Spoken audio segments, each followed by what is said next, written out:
If you are using ChatGPT and suddenly you see network error on your screen, don't worry. This is a very common problem, and in this video I will show you some easy steps to fix it quickly. First step is very simple.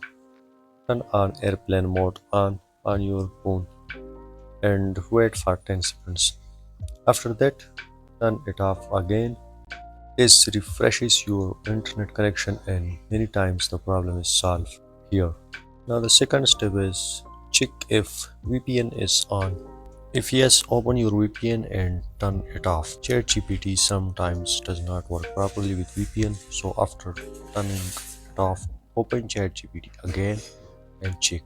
Now the last, if you still see the network error, open Play Store and type ChatGPT and search if update option is available. Update the app. Old versions often cause network problems, but sometimes this error is not from your side. It happens because ChatGPT servers are busy and it fixes by itself after some time.